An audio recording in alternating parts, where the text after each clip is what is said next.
seara aceasta o să citim Cuvântul lui Dumnezeu de la Sfânta Evanghelie după Ioan, capitolul 4, începând cu versetul 20. O să vă citesc 5 versete în seara aceasta. În aceste 5 versete există un cuvânt care se repetă de 10 ori. Cuvântul acesta care se repete de 10 ori este tema și subiectul acestei serii. De fapt, după ce eu citesc aceste 5 versete, dumneavoastră ar trebui să știți să puneți titlul la predică. E foarte simplu, un cuvânt se repetă de 10 ori în 5 versete. Părinții noștri s-au închinat pe muntele acesta și voi ziceți că în Ierusalim este locul unde trebuie să se închine oamenii. Femeia, a zis Iisus, crede-mă că vine ceasul când nu vă veți închina Tatălui nici pe muntele acesta, nici în Ierusalim. Voi vă închinați la ce nu cunoașteți, noi ne închinăm la ce cunoaștem, căci mântuirea vine de la iudei. Dar vine ceasul și acum a și venit când închinătorii adevărați se vor închina Tatălui în duh și în adevăr, fiindcă astfel de închinător dorește și Tatăl. Dumnezeu este Duh și cine se închină Lui trebuie să-i se închine în duh și în adevăr. Amin. Doamne, mărturisim în seara aceasta că avem mare nevoie de Tine. Numai Duhul Tău cel Sfânt este Cel care ne poate da viață, Cel care ne poate ajuta, Cel care ne poate înviora, Cel care poate sufla peste noi. De aceea Te rugăm în numele Domnului Iisus, Tată, ajută-ne în slujba aceasta, în slujba de ascultare, în slujba de predicare, dar într-un mod special în slujba de trăire a cuvântului Tău. Prezența Ta să cuprindă toată adunarea. Te rog să ne copleșești, să ne cucerești prin Duhul Sfânt. Și să ai milă de noi în seara aceasta, că ți-am cerut această lucrare să o faci prin Duhul Sfânt, Tată, în numele Sfânt al Domnului nostru Iisus Hristos. Amin. Vă invit să ocupați locurile. Slăvit să fie Domnul!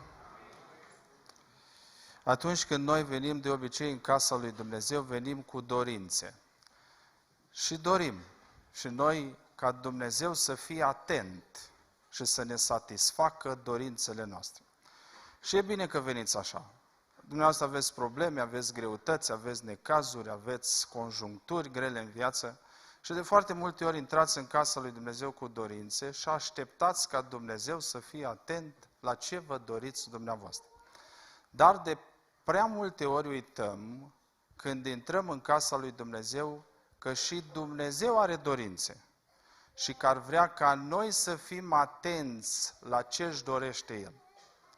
Pentru că și noi putem împlini ce își dorește Dumnezeu. Acum, dacă dumneavoastră aveți dorințe și Dumnezeu vi le satisface, e ceva normal. Dar să aibă Dumnezeu dorințe și dumneavoastră să puteți împlini ce își dorește Dumnezeu, este un lucru fantastic.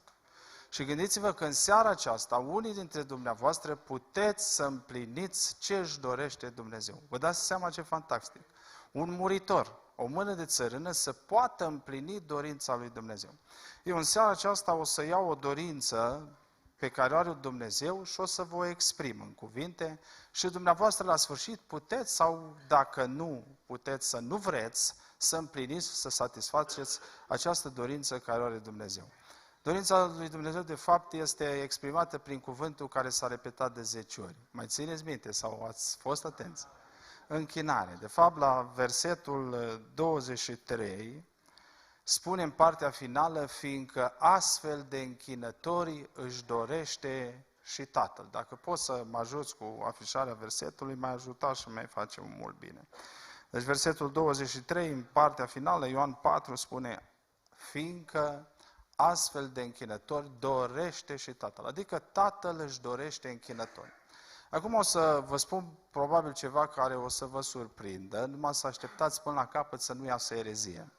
Poate ați auzit de prea multe ori în casa lui Dumnezeu că Dumnezeu își dorește slujitori. Să știți că nu e așa, nu e adevărat. Dumnezeu nu își dorește slujitori.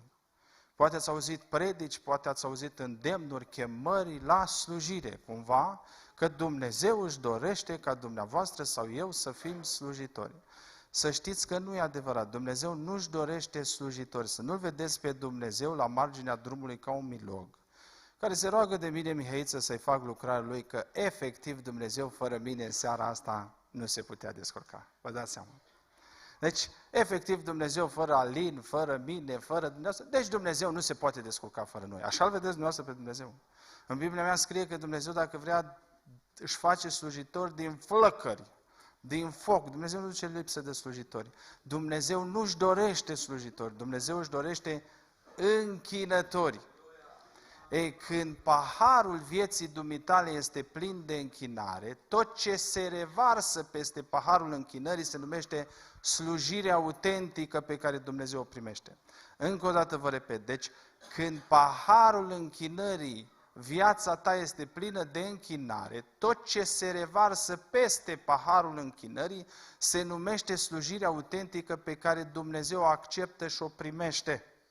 Altfel, slujirea dezamăgește. Sunt slujitori care au căzut în depresii pentru că n-au făcut slujirea din închinare. De aceea, prima dată Dumnezeu își dorește închinători și când viața ta ca un pahar este plină de închinare, tot ce se revarsă peste paharul închinării se numește slujire autentică. De aceea există două cuvinte care marchează creștinismul.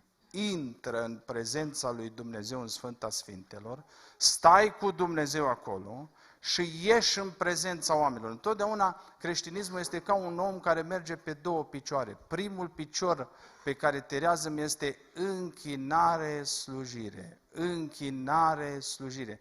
Adică prima dată trebuie să intri în prezența lui Dumnezeu în Sfânta Sfintelor, să rămâi singur cu Dumnezeu. Asta trebuie să fie plăcerea ta. Asta trebuie să satisfacă viața. Ascultați-mă, dacă atunci când ajungeți singur cu Dumnezeu pe genunchi, plecați în 5 minute și nu vă place acolo decât în prezența oamenilor, e greu de crezut că sunteți închinători adevărați. Pentru că satisfacția cea mai mare a unui închinător este să stea în prezența lui Dumnezeu, singur cu Dumnezeu. Cât de mult, asta e plăcerea, asta mă satisface, asta mă delectează, asta mă uimește, să intru în prezența lui Dumnezeu singur cu El. Asta se numește închinare. Și apoi ieși în prezența oamenilor și îi slujești. Dar prima dată întotdeauna este intră și apoi ieși. Gândiți-vă dumneavoastră, de exemplu, când Domnul Iisus a fost ispitit de diavolul. Ce răspuns i-a dat Domnul Iisus? Și numai Domnului Dumnezeului tău, ce să faci prima dată? Să-i te închini și apoi să-i... Deci observați cele două picioare pe care merge un creștin. Închinare, slujire. Acum gândiți-vă că eu v-aș spune dumneavoastră în seara asta să mergeți numai într-un picior. Slujiți Domnului, slujiți Domnului, slujiți Domnului, slujiți Domnului. Cât puteți. Nu o să obosiți. Nu o să ajungeți pe marginea drumului. Dar dacă mergeți în două picioare, parcurgeți kilometri întregi. De aceea țineți minte, Dumnezeu nu-și dorește în primul rând slujitorii, ci Dumnezeu își dorește închinătorii. Și din închinare, când viața ta este plină de prezența lui Dumnezeu, revărsarea peste paharul închinării se numește slujire autentică. Baza închinării sau elementul de bază în închinare se numește îndrăgostire sau iubire. Dumneavoastră trebuie să știți, puteți să slujiți fără să iubiți, dar nu vă puteți închina fără iubire, pentru că elementul de bază care creează uimire, adorare, admirație, este iubirea. De aceea și Dumnezeu zice, știu faptele tale, știu transpirația ta, știu repetițiile voastre, știu că munciți, dar am ceva împotriva voastră. Ce nu mai aveți? Nu mai aveți elementul din închinare, iubire, pentru că dumneavoastră puteți sluji fără iubire, dar nu o să vă puteți închina niciodată fără iubire. Sunteți o mulțime de oameni dintre dumneavoastră care mergeți la servicii și nu aveți la bază iubirea. Numai slugă sunteți. Și slujiți zi de zi câte 8 ore, dar elementul de bază nu iubirea. Dumnezeu nu caută așa ceva. Uite, de exemplu, dumneavoastră sunteți bărbați aici și vreau să vă întreb, de ce v-ați căsătorit dumneavoastră? Care a fost motivul pentru care v-ați căsătorit cu soția noastră? Eu știu. Să aveți pe cineva care să spele vasele, să spele haine, să facă curat, să facă de mâncare. Nu? Nu de asta v-ați căsătorit. Păi ele asta fac în fiecare zi. Dar dumneavoastră nu v-ați căsătorit pentru asta. Chiar dacă ea face slujirea aceasta, elementul de bază în căsătorie nu este slujirea. La fel, dacă v-aș întreba pe surori, dumneavoastră, de ce v-ați căsătorit cu bărbații dumneavoastră? Eu știu. Să muncească 10 ore și să aducă bani acasă. Nu de asta v-ați căsătorit, dar ei asta fac. Muncesc 10 ore pe zi și aduc bani acasă. Dar eu n-am auzit nicio femeie să-i spună la soț slughi. Am auzit că îi zice iubi. E o mare diferență între slughi și iubi.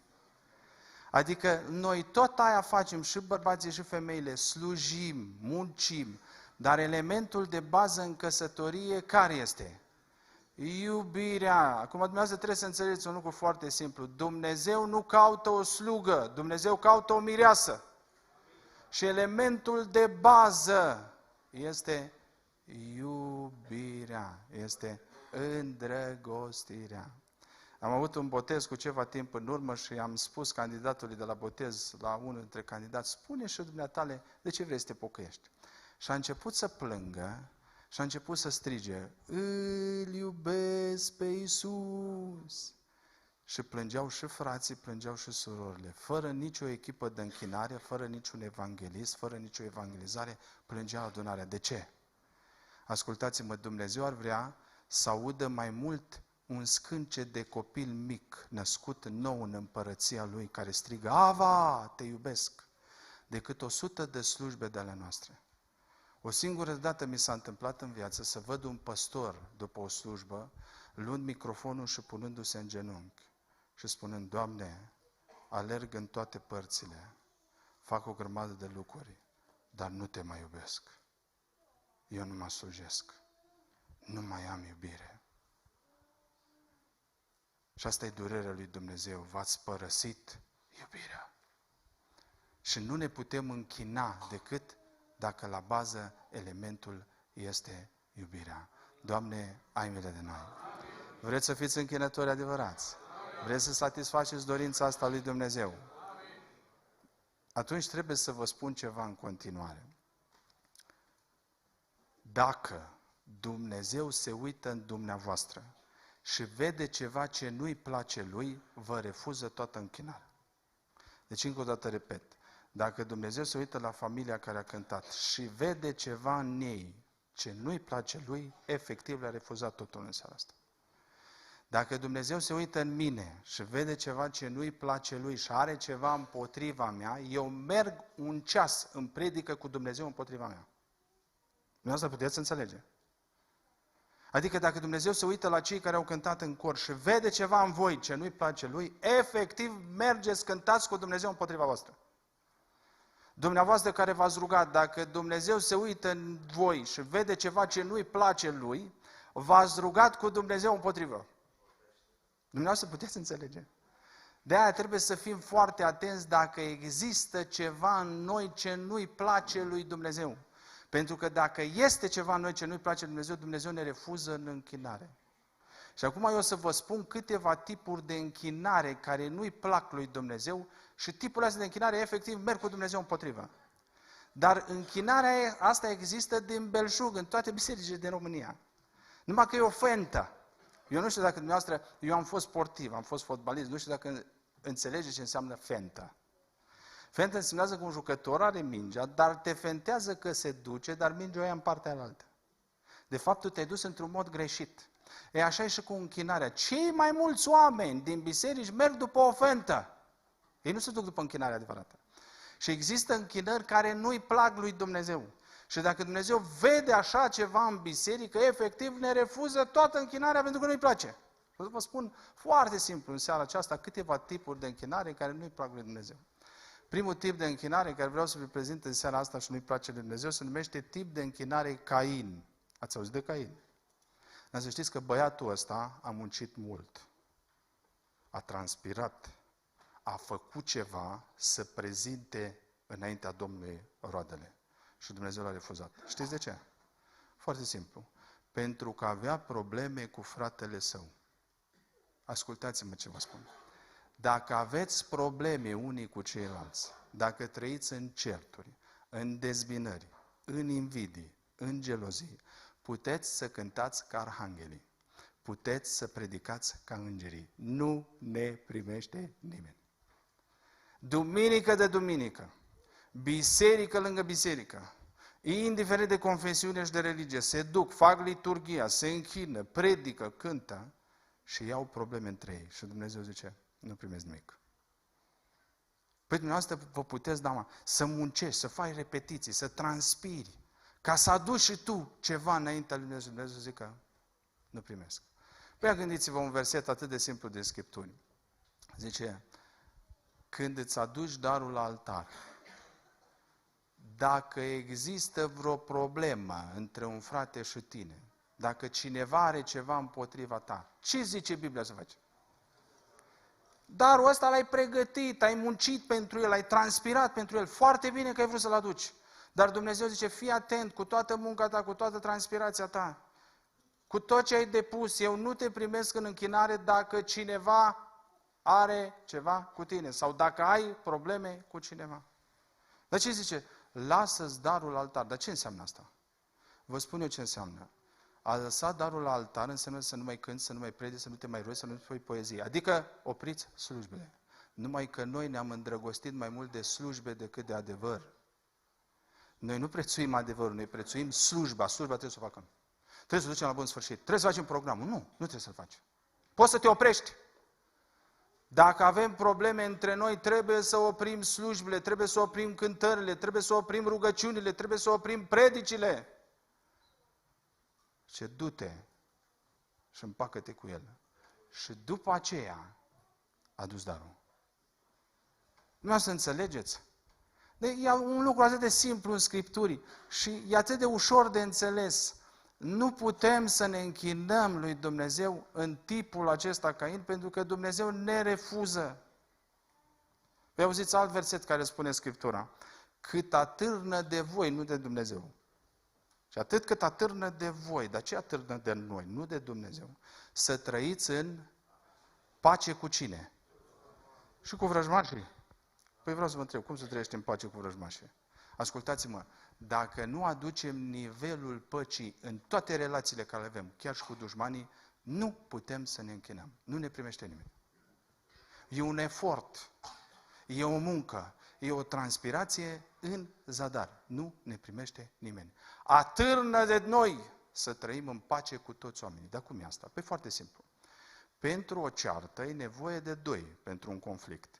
Dacă unul din ăștia doi moare, rămâne numai unul singur și ăsta nu mai are cu cine să certe că celălalt e mort și-i pace. Deci secretul păcii este moartea. Acum vreau să vă întreb, când este o ceartă, eu cu cineva, și unul trebuie să moară, cine vreți dumneavoastră să moară? Care să moară? Ăsta e secretul creștinismului. La baza creștinismului nu e nici cântarea, nici poezia, nici rugăciunea, nici predica. La baza creștinismului se numește moartea sinelui. Ați auzit de asta? Da. Fără asta nu există temelie. Și dacă unul moare, celălalt rămâne, dar nu mai are cu cine să certa că eu am murit față de toate pretențiile sinelui. Și dacă eu sunt mort, dușmanul rămâne, dar n-are cu cine să certe că eu am murit. Duceți-vă, vă rog, în cimitir și o să vedeți că e cea mai adâncă pace. Nu e nicio ceartă acolo. Dar vreau să vă întreb, ăia care sunt îngropați, n-au avut dușmani? Și vreau să vă întreb, dușmanii, de ce nu se mai duc la cimitir să certe cu ei? Pentru că sunt morți. Deci secretul păcii este moartea sinelui. În momentul când ai murit față de sine, uitați-vă la Domnul Iisus, îl enervează pe Pilat, îi zice Pilat, păi nu le răspund la învinuiri, la câte lucruri îi spun. Iisus a murit față de pretenția de sine, dușmanii au rămas, dar n-aveau cu cine să se certe pentru că El a murit. Uitați-vă la Ștefan, erau dușmani, n-aveau cu cine să se certe, de ce? Pentru că Ștefan a murit față de pretenția de sine, avem prea multe talente, avem prea multe abilități, prea multe organizări, prea multe strategii și aveam prea puțini morți. Și fiecare avem strategia noastră, avem felul nostru și încep certurile. Pentru că nimeni nu vrea să moară față de pretenția de sine. Fratele Niculiță Moldoveanu, voi cântați cântări de lui, când s-a dat jos de pe treptele primăriei de la Sășcior, după ce s-a cununat cu sora Lena, s-a uitat în ochii ei și a spus, auzi, eu niciodată nu o să iau parte la ceartă cu tine în viață. Și după 50 sau 60 de ani de căsătorie, sora a mărturisit că niciodată nu s-a certat cu ea. Dar când se spunea lucrul ăsta la noi în adunare, un bătrânel din spate se ridică, se uită la băbuța lui, zice, cum or fi putut ăștia? Că la noi toată ziua. Păi foarte simplu, unul trebuie să moară. Și dacă mori față de pretenția de sine, aduci nivelul păcii. Ei, dacă nu vreți nivelul ăsta păcii, trebuie să știți că nu are rost să mai continuăm slujbele. Pentru că nu există moartea sinelui, ci se fac lucrurile prin sine. Și Dumnezeu nu acceptă așa ceva. Ei, acum trebuie să înțelegeți. Nu puteți avea părtășie cu dușmanii. Părtășie este un nivel mai înalt decât pacea. Puteți să aduceți nivelul păcii prin moartea sinelui, dușmanul rămâne, dar n-are cu cine să certe că tu ești mort, dar nu poți să ai părtășie cu dușmanul. Iisus n-a avut părtășie cu dușmanii, nici Ștefan. Au adus nivelul păcii. Părtășia este un nivel mai sus. Ce înseamnă părtășie? Părtășie înseamnă că eu mor față de pretenția de sine, moare și el și când sunt 2 sau 3 așa, în moartea sinelui se creează părtășia care atrage puterea lui Dumnezeu. Deci dumneavoastră nu aveți impresia că părtășie e cam tot ce facem noi prin biserică. Părtășie este când 2 sau 3 se adună în numele Lui, adică El răstignit pe cruce și încă vreo 3 răstigniți. Și când sunt 2 sau 3, acolo e Dumnezeu. În rest putem să fim 20, putem să fim 200, s-ar putea să nu fie niciun Dumnezeu. Când auziți dumneavoastră prin biserică, fraților, suntem mai mult decât 2 sau 3, Domnul e cu noi. Fals. Poate să fie și 1000 să nu fie Domnul. Dacă sunt 2 sau 3 îngropați în moartea sinelui, acolo e puterea lui Dumnezeu, acolo se creează părtășia. De aceea trebuie să știți, cifra de putere în Biblie nu-i 2 ca în lume, ci 1. Ne-ați auzit povestea asta, unde e 1, nu-i putere, unde e 2, puterea crește. Păi de ce? Dacă crește puterea în 2, de ce la o biserică de 200 de membri e circ? De ce nu a crescut puterea? De ce a crescut circul? Nu, puterea nu e în 2, puterea este într-unul. Eu zice, Tatăl, Fiul și Duhul Sfânt sunt, acolo e putere, oameni buni. Când toți devin unul, o simțire, o gândire. S-a rugat Domnul Iisus, mă rog ca toți să fie, când soțul și soția formează un singur trup. Voi care sunteți mulți, alcătuiți un singur trup. Acolo e puterea lui Dumnezeu. Deci dacă 100 de oameni devin 1, acolo e putere. Nu că suntem mulți. Doamne, ai milă de noi. Ei, dar cu dușmanii, dumneavoastră nu puteți să aveți părtășie. Dumnezeu nici nu vă cere asta pentru închinare. Dar ne cere nivelul ăsta al păcii. Depinde de mine. Depinde de tine.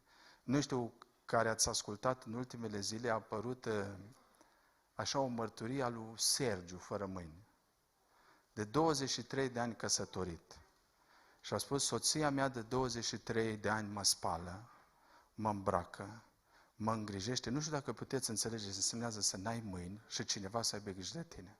Adică dacă la 2 noaptea te scarpină în cap, trebuie să trezești, te scarpină în cap. Trebuie să duci la toaletă, trebuie să dea un pahar cu apă, trebuie să te schimbe că ești transpirat. Și a spus el așa, după 23 de ani, vă mărturisesc că nu sunt povești, niciodată în 23 de ani n-a ridicat vocea la mine.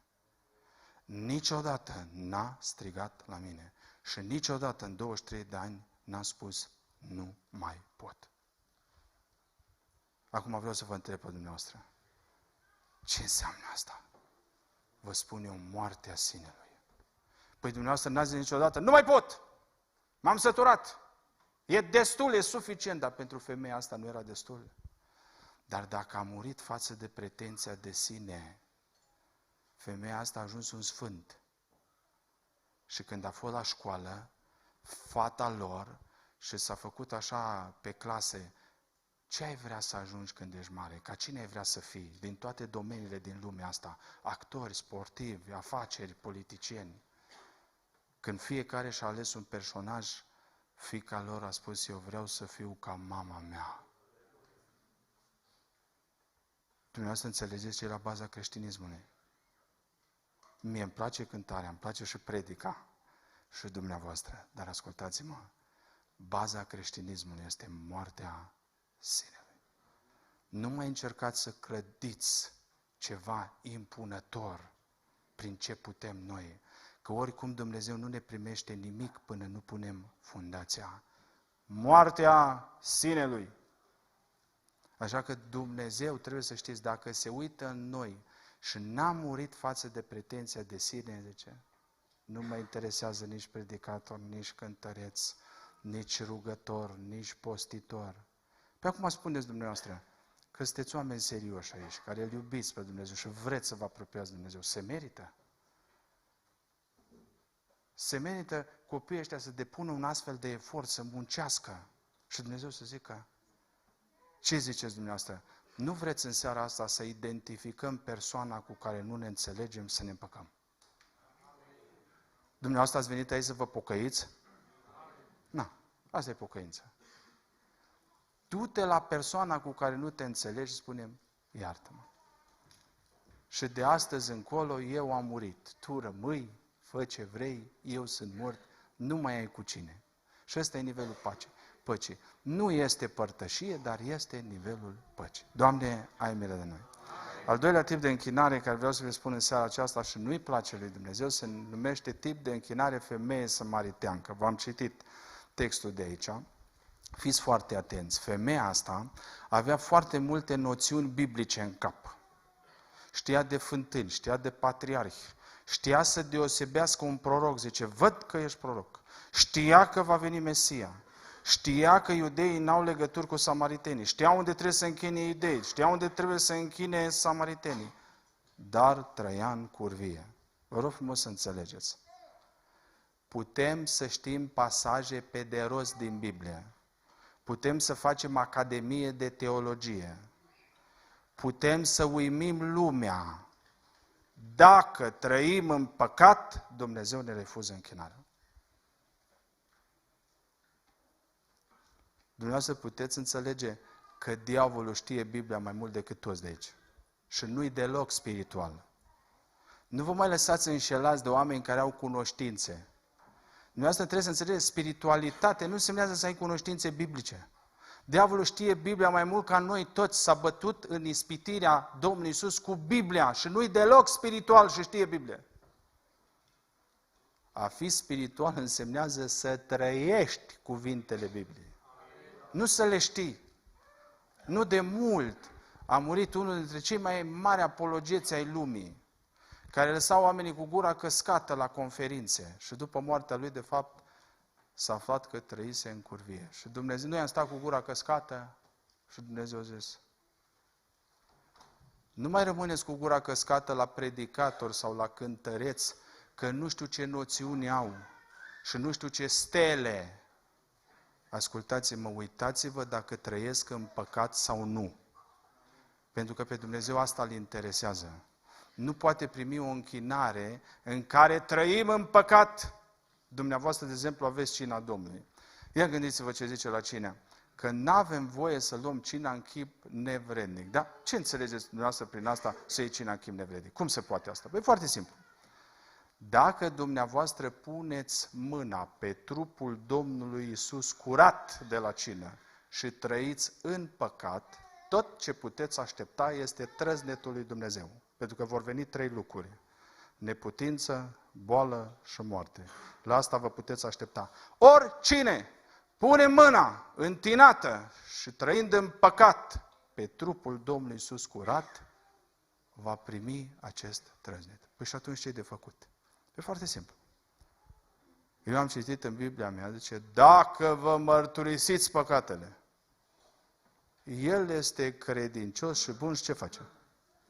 Curățește de orice păcat și curat te apropii de trupul Domnului curat.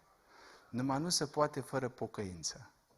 De aceea vă rog frumos, identificați în seara asta păcatul de care nu scăpați. Identificați scurgerea ca la femeia aia, care o aveți de ani de zile și pocăiți-vă de ea. Mărturisiți-o Domnului, luați alți frați și surori dacă nu puteți scăpa și rugați-vă până Dumnezeu vă eliberează. identificați, vă rog, această scurgere, pentru că Dumnezeu nu ne primește în păcat. Am avut cina într-o lună și vine o soră la mine și mă duc cu ea, noi avem mama, copilul și mai în spate toaletele. Și mă duc cu ea la mama, copilul și zice, frate, iau cina, nu iau. Păi, care-i problema? Deci am o soră în biserică care tot vine să ceară tăvile de prăjituri. Și îi le dau, dar nu mai mi le aduce atunci când zice că mi le aduce. Și spun de data asta au venit și am mințit-o că le-am dat la altcineva. Acum ce fac? Iau cina sau nu? Și eu mă uit pe geam la mama copilul și o văd pe sora aia pe ultimele bănci și zic, uite-o pe sora, du-te, cheamă și pe ea aici și spune și ei ce mi-ai spus mie. Sora se uită la mine și zice, lasă că iau cina luna viitoare. Nu-i mai fain.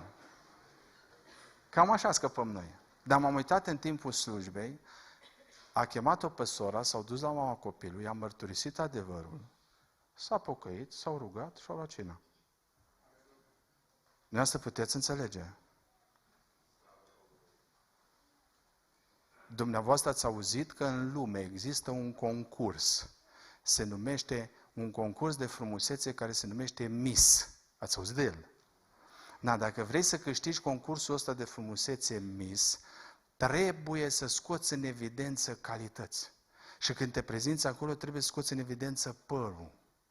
Ochii trebuie să-i faci cumva să iasă în evidență, buzele, formele, hainele, totul trebuie să fie, să ieși în evidență ca să fii câștigător. Ei, la biserică e tocmai pe dus. Trebuie să ascunzi toate lucrurile astea, și părul, că de-aia trebuie acoperit, și ochii, și buzele, și formele, și hainele la modă trebuie să le ascunzi și să scoți în evidență păcatele. Ce credeți dumneavoastră că e în biserică? Ce se scoate în evidență? V-ați văzut dumneavoastră să înghesui oamenii să scoată în evidență păcate, slăbiciuni, defecte? Dumneavoastră știți că e și aici un concurs care nu câștigă nimeni de mulți ani. Se numește Miss Păcătos. Ați auzit de el? Nu-l câștigă nimeni. Dacă vreți să câștigați concursul ăsta, ascundeți celelalte frumuseți, nu le scoateți în evidență și începeți să scoateți în evidență defecte, slăbiciuni, păcate. Dar de ce nu facem asta? Nu asta trebuie să facem aici. Uitați-vă la femeia asta samariteancă în momentul când a spus adevărul și a scos în evidență păcatele în care trăia. Dumnezeu a avut milă de ea, a făcut-o închinătoare și a trezit o cetate. Așa că indiferent cine ești, dacă ești un prieten în seara asta, indiferent în ce ai trăit, în ce mizerie ai trăit, dacă te pocăiești, dacă îți mărturisești păcatul, dacă nu ți-e rușine de lucrul ăsta, Dumnezeu te iartă, face din tine o închinătoare, un închinător și poate trezi o cetate, binecuvântat să fie. Am fost la o adunare și cineva înainte de mine a avut o mărturie, că și-a turnat benzină, și-a dat foc, a arătat arsurile care le avea și le-a spus la cei din sală, ați văzut păcatul? Da, dacă vreți să vă pocăiți de păcat, veniți în față. Știți cine a venit în față? Vreo 6-7 copii de 9, 10, 11 ani. Și 2 dintre ei plângeau de să rupea cămașa pe ei. Nu mai vine nimeni.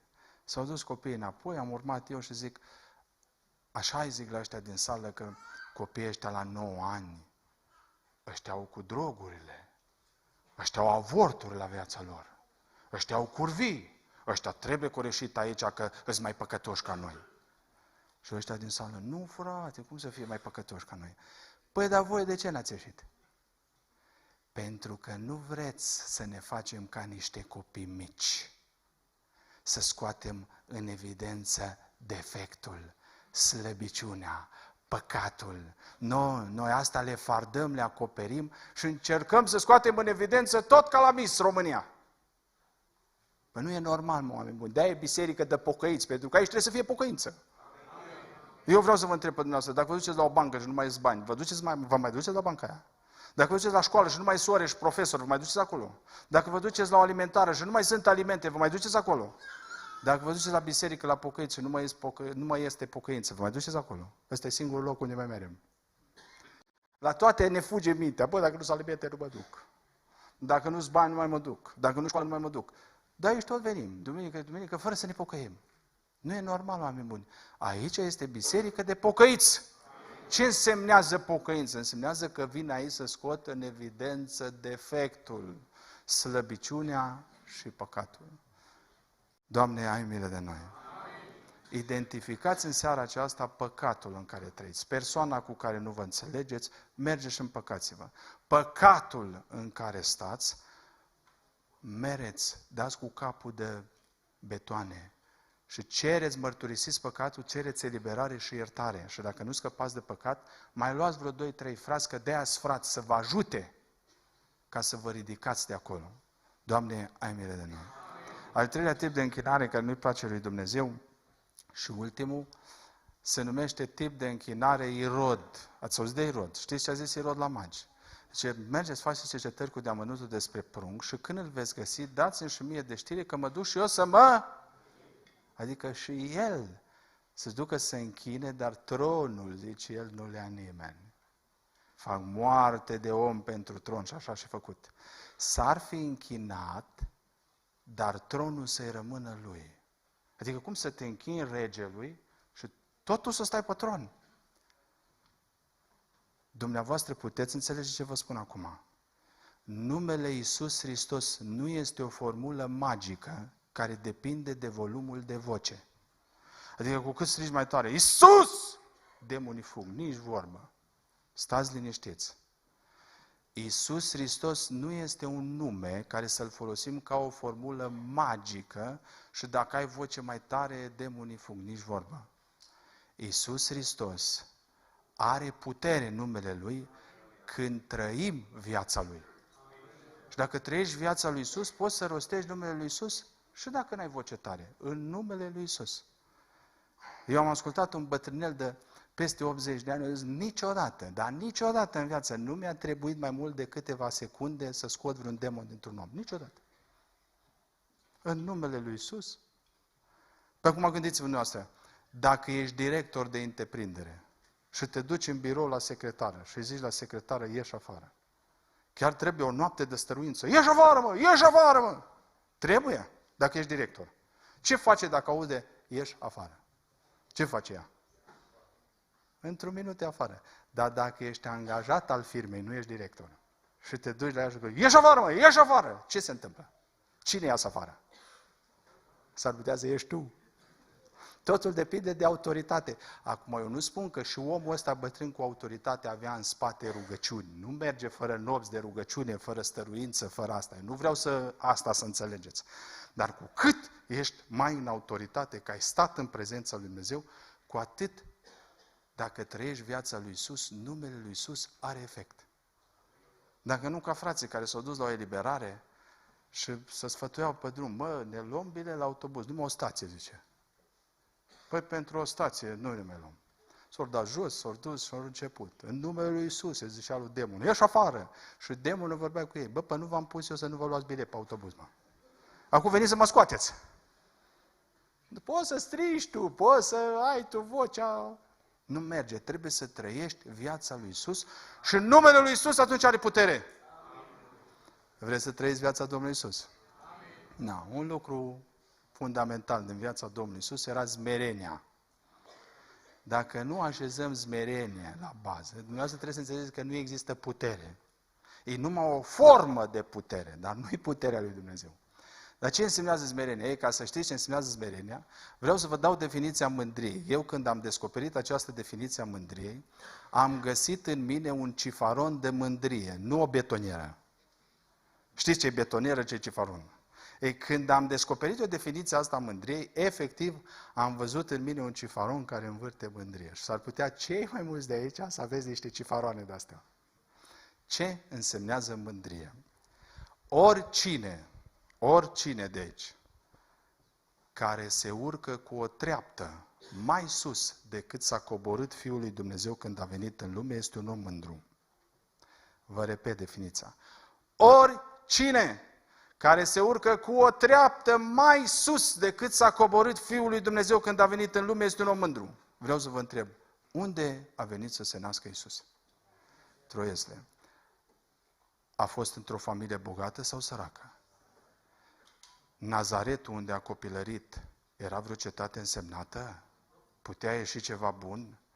Deci, familie săracă, Iesle, Nazaret, nu astea sunt problemele. Dar n-a avut nicio pretenție, nicio nemulțumire și nicio moft. Ascultați-mă, oricine dintre noi trăim la un nivel mai sus, nu asta e problema, nu asta e mândria, că trăiești mai sus de Iesle sau că ești într-o familie bogată, nicio problemă. Dar oricine dintre noi, deși trăim mai sus ca nivel social, unde s-a născut Iisus, și avem mofturi, pretenții și nemulțumiri, suntem cifaroane. Uită, toți tinerii de aici, biserica vă face un cadou, un telefon Maxcom. Dar de ce vă mirați? N-ați auzit de el? Cum? N-ați auzit de cel mai tare telefon? Maxcom, gratuit la abonament. Nu constă nimic, e cu butoane, numai să vorbiți cu tata și cu mama. Ascultați-mă, niciun copil de-a pocăiților, sau foarte rar, dacă i-aș da telefonul ăsta, nu se duce la facultate sau la școală să-l pună pe bancă. Știți de ce? De rușine. Adică Fiul lui Dumnezeu s-a coborât într-o Iesle și nu a fost rușine pentru tine. Și tu, dacă nu ai un nivel mare și ai un Maxcom, nu poți să-l scoți și spui la maică-ta și la taică-tu, eu la școală cu ăsta nu mai mă duc. Înnebunește-l pe taică-tu să muncească prin Germania vreo 3 luni, pentru că, auzi, nu le mai place acum nici iPhone 11. Cât vor? iPhone cât? Vă faceți că nu știți. Auzi, iPhone 14. Mofturoși, pretențioși, nemulțumiți. Păi până la iPhone 14, câte numere mai există? Nu! iPhone 14. Deci un băiat din adunare zice unul, bă, ce ți-ai luat o mașină din asta așa tare? Ce vrei să-mi dea fum alții în nas, să le dau eu lor? Păi n-ai putut, știu, un Volkswagen? Nu! Nu. Pretenții, mofturi, nemulțumiri. Nu mai vorbesc la biserică. Dumneavoastră vă puteți înțelege. Zice, întreb pe cineva, băi, de ce ai plecat de la biserică? Nu m-a pus să cânt. Păi te-ai oprit să cânți în vreo grădină? Nu. Păi cum adică nu te-a pus? Păi nu, că aș fi vrut și eu acolo la microfon, că e pe YouTube. Păi n-ai vrea prin grădină să cânți, că te au vecinii. Nu, mofturi, nu m-a pus să cânt. Și că mi-au dat numai 5 minute, 5 minute. Bă, dacă erai pocăit în 5 minute, pogorai foc din cer, mă. Dar nu ești pocăit, mă. 5 minute ai suficient. Dumneavoastră nu vedeți că pupitrul ăsta n-are niciun metru? Pe câți vreți să încapă la el? Prieten, s-a uitat așa la mine. Dom'le, nu suportăm nimic. Sărim ca rachetele. Nu-i bun nimic. Nu ne convine nimic. Numai mofturi, numai pretenții, numai nemulțumiri. Doamne, ce betoniere învârt. Betoniere, am greșit. Ce faron. Știți slujitorul ăla care o sună pe bătrânica lui de acasă, zice, auzi, roagă-te tare pentru mine. Păi, zice, vor ăștia să mă dea jos la biserică. Dar bunicuța zice, păi, dar unde ce ai suit? De vor să te trântească ăștia. Mă, oameni buni, eu aici am scocoțat și mă puteți da jos. Dacă eu aș fi jos, mai poate cineva să mă dea jos? Și că m-a umilit. Și m-a umilit. Păi n-ai fost tu smerit. Păi dacă erai jos la lighean, la spălarea picioarelor, în Iesle, mai putea cineva să te umilească? Nu, nu suntem umiliți, nu suntem smeriți, avem pretenții, mofturi. Și atunci avem impresia că ne-or da jos. Păi dacă erai jos, Iisus s-a coborât atât de jos că nu putea nimeni să-l dea mai jos de atât. Oricine se cocoțează mai sus în mofturi, pretenții, nemulțumiri decât a venit Fiul lui Dumnezeu, este un om mândru. Dumneavoastră știți care e fraza firii? Da, totdeauna să țineți minte, firea are o frază, meritam mai mult. Nu știu dacă ați zis asta sau ați auzit asta vreodată, meritam mai mult. El se uită la nevastă, zice, băi, te-am luat de la căldare, bă. Erai săracă, erai amărâtă. Băi, te-am dus, mă, te-am dus în Dubai, te-am dus în croaziere, meritam mai mult. Ea se uită la el, mă, păi cât am avut eu grijă de tine, mă, ți-am crescut poruncii, te-am spălat, te-am îmbrăcat, ți-am făcut să mănânci. Băi, meritam mai mult. La biserică la fel, păi am dat 1.000.000 de nu știu ce. Am cumpărat covor, am cumpărat plasma, am cumpărat... Meritam mai mult! Știți ce meritați? Una după cap. Și direct în iad. Și nu o primi niciunul. Dumnezeu a avut milă. Omul care e jos, merit, zice, cum? Pe mine m-ați invitat să predic. Păi eu nu merit.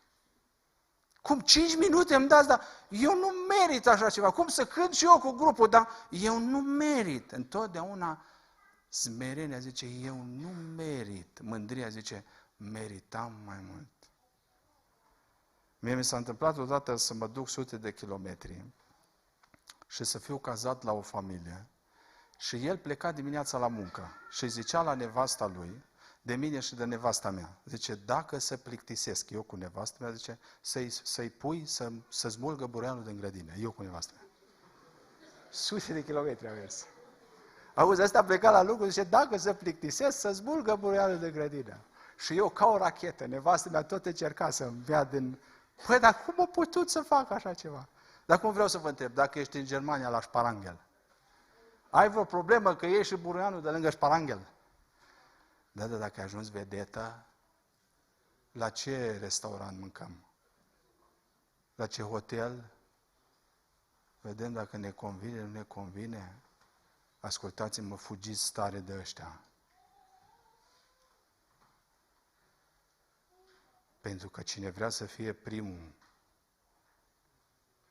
trebuie să-i slujească pe toți. Bineînțeles, și eu am întâlnit oameni care își bat joc de mine. Dar n-ai voie să ai pretenții și nemulțumiri. Pentru că tu ești trimisul lui Dumnezeu. Da, se poartă cu noi urât. Și fratele Alin știe, și alții care umblați.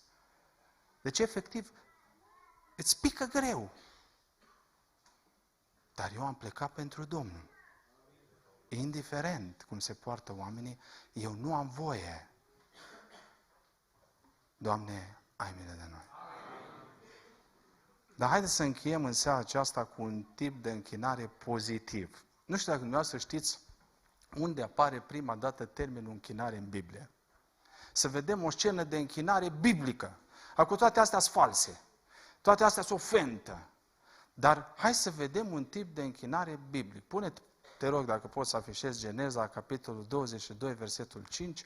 Aici apare pentru prima dată din cunoștințele mele cuvântul închinare. Eu mai întreb tinerii, măi, cum vreți voi să fie închinarea la voi în biserică? Și mă zice, ca la Dublin. Păi și eu ce să fac? Am niște băbuțe la biserică, le pun chitările și începem. Noi ne putem închina. Păi hai să vedem, măi, cum se poate închina și la țară niște bătrânei sau acum ce facem? I-au zis dumneavoastră unde apare prima dată termenul închinare. Și Avram a zis slugilor sale, rămâneți aici cu măgarul, eu și băiatul ne vom duce până acolo să ne închinăm. Și apoi ne vom întoarce la voi. Dumneavoastră de ce ați venit aici? Să vă închinați și acum vă întoarceți acasă. Hai să vedem cum are loc scena biblică de închinare. Avram a luat sistemul de sonorizare, orga, pianul, chitările, tobele. Așa scrie. Dar eu chiar vreau să vă întreb, poate fi închinare fără muzică? Da. Uită că prima scenă de închinare în Biblie nu a avut note muzicale. N-a avut muzică. Dar cum se poate?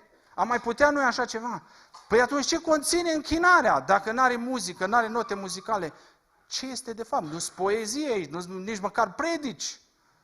Dar ce însemnează închinare? Dacă predică nu, rugăciune nu, cântare nu, poezie nu, ce înseamnă închinare? Auziți, Avram a luat lemnele pentru, și notați dumneavoastră cuvintele următoare, arderea de tot.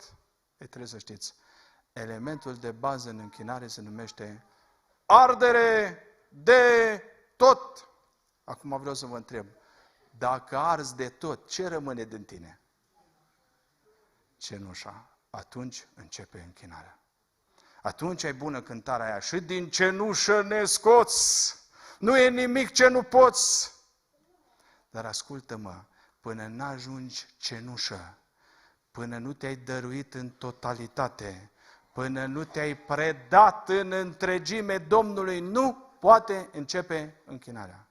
Ei, când ai pus la baza asta arderea de tot, dăruirea totală, predarea totală, care o preia Apostolul Pavel în Roman, zice, pentru îndurarea lui Dumnezeu, să aduceți trupurile voastre ca o jertfă vie, sfântă, plăcută înaintea lui Dumnezeu. Aceasta va fi din partea voastră ce? O slujbă duhovnicească. De ce însemnează slujbă duhovnicească? Predare totală. Care este elementul de bază în închinare? Dăruire totală. Ardere de tot. Ei, când o bătrânică de 90 de ani îi arsă de tot și mistuită de prezența lui Dumnezeu, în adunarea aia a început închinarea.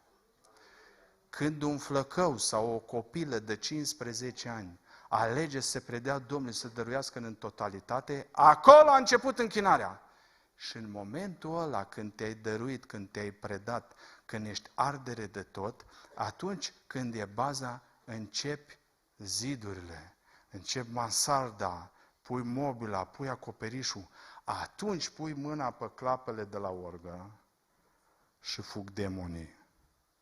Atunci iei chitara și sperii iadul. Atunci începi să spui poezii sau să predici și este puterea lui Dumnezeu. Asta puteți înțelege? Eu n-am nimic cu muzica, îmi place. E bună și orga. N-am probleme nici cu chitara. N-am probleme cu microfoanele, cu stațiile, cu sistemul de sonorizare. Avem o problemă. N-avem arderea de tot. Pune-te rog acolo să încheiem, dacă poți să pui mai departe. Geneza 22:5. Pune 6. Avram a luat lemnele pentru ardere de tot, le-a pus în spinarea fiului său Isaac, interesantă închinare, și a luat în mână focul și cuțitul. Și au mers astfel amândoi împreună. Pune la versetul 9. Și când au ajuns la locul pe care îl spusese Dumnezeu, Avram a zidit acolo un altar și a așezat lemnele pe el. A legat pe fiul său Isaac și l-a pus pe altar deasupra lemnelor. Adică să legi ce ai mai drag. Ei, în momentul ăsta, zice, Avram a întins mâna și a luat cuțitul ca să junghe pe fiul său și în momentul ăsta, îngerul Domnului a strigat din cerul și a zis, Avram! Versetul următor, 12. Să nu pui mâna pe băiat și să nu-i faci nimic, că știu acum că te temi de Dumnezeu, întrucât n-ai cruțat pe fiul tău, pe singurul tău fiu pentru mine. Ascultați-mă, când undeva există o închinare plăcută lui Dumnezeu, cerul nu suportă să tacă, se desface și vorbește. Dumneavoastră înțelegeți de ce e nevoie de închinare, pentru că numai așa se deschide cerul și Dumnezeu vorbește. Ei, dacă vreți să vorbească Dumnezeu, să deschide cerul, atunci cineva trebuie să fie un închinător să satisfacă inima lui Dumnezeu. De fapt, închinare a fost că Avram a auzit ce a cerut Dumnezeu și a făcut. Și Dumnezeu a deschis cerul. Ce ți-a spus Dumnezeu în seara asta? Dacă ai probleme cu un frate sau cu cineva, ce să faci? Du-te și te împacă. Dacă faci lucrul ăsta, a început închinarea. Dacă ai o scurgere de păcat în viața ta și te pocăiești, te mărturisești în seara asta, a început închinarea. Dacă ai un domeniu de mândrie unde te-ai cocoțat, dar în seara asta te zmerești, a început închinarea. De fapt, dragilor, ardere de tot este același element cu care am început. Iubire, îndrăgostire, dăruire totală, predare în întregime, ardere de tot. Fără asta, nu există închinare. În seara aceasta să ne ajute Dumnezeu să satisfacem inima Lui. Vă invit să ne ridicăm pentru o rugăciune. Aș vrea să fac o rugăciune în final. Aș vrea să te gândești la viața ta. Sunt unii dintre voi care chiar transpiră, muncesc, își doresc, fac, aleargă. Ar fi păcat ca totul să fie refuzat pentru că este ceva ce nu-i place lui Dumnezeu în viața ta. dă acel ceva la o parte în seara asta. Și fii un închinător care să satisfaci inima lui Dumnezeu. Doamne, ne închinăm în fața Ta în seara aceasta. Am vrea să punem elementul de bază. Dar această bază suntem tocmai noi. Orgolioși, pretențioși, nemulțumiți, mofturoși, care în seara aceasta trebuie să murim față de pretenția de sine. Trebuie să ne așezăm pe un altar și să ne mistui Tu, Dumnezeule. De asta ai nevoie Tu, de asta are nevoie de biserica, de asta are nevoie cerul.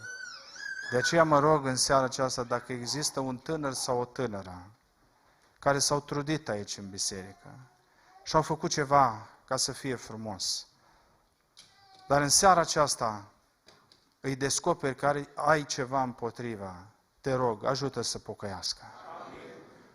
Mă rog pentru noi ca slujitori, pentru cei care am slujit în seara aceasta, pentru alți slujitori care sunt în sală, ajută-ne să înțelegem că noi nu impresionăm cerul prin cunoștințele noastre, ci noi impresionăm cerul dacă suntem curați ca și cerul. De aceea, Doamne, vrem să trăim cuvântul Tău. Și dacă există o scurgere de păcat, ai milă și iartă-ne, Doamne. Vrem să ne pocăim înaintea Ta. Îndură-Te de noi, Doamne. O, Doamne, ajută-ne să ne zmerim așa cum a făcut-o Fiul Tău, pentru că Tu numai pe cei zmeriți îi vei înălța. Doamne, Te rog, mișcă inima cuiva, ca să se predea în întregime în seara aceasta, să se predea în totalitate, ca să poată începe închinarea adevărată. Doamne, inima Ta își dorește închinători adevărați. Te rog, n-am fost ca și femeia aceasta samariteancă, dar Tu ne poți face.